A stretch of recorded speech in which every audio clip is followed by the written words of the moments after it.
As the world comes to grips with life under this deadly new virus, authorities have urged us to change our habits and adopt a new way of life. This you already know, but what might surprise you is that your new lifestyle is an Islamic one.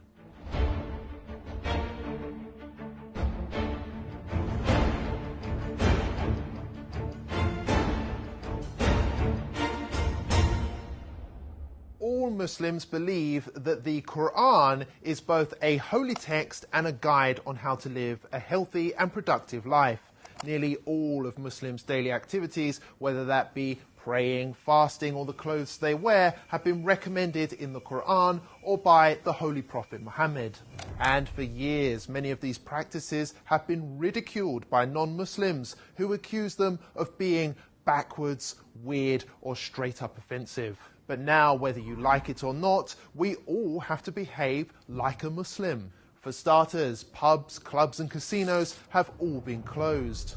In some cases, medical experts urged for a complete halt on alcohol consumption because it makes the virus worse, prompting some countries to ban its sale outright. People are prioritizing hygiene and washing more regularly throughout the day, just as Muslims wash before their 5 daily prayers.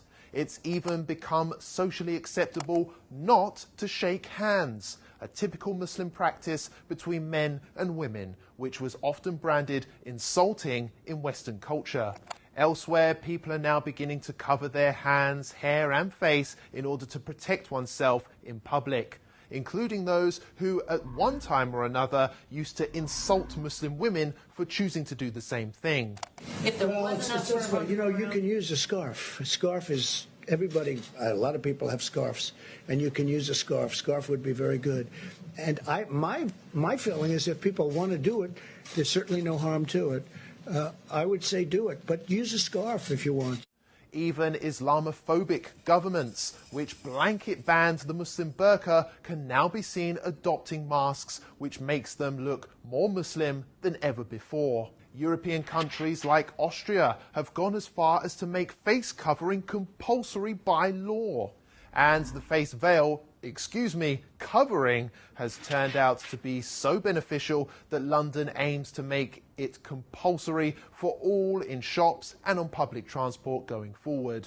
And there's more. On the economic front, interest rates have been slashed to near 0% in some cases, which is exactly what Islam teaches. Muslim families also self-isolated naturally for prayers and fasting during Ramadan for an entire month, while non-Muslims massed on British beaches. Now, you may ask, what's the point in bringing this all up? Well, the fact is, Muslims have been subjected to years of hate just because they love their faith. It's worth highlighting that it took a global pandemic to prove that Muslims have been right all along, and perhaps it's Western values which need reforming rather than Islamic ones. Remember that the next time you have something nasty to say about Islam.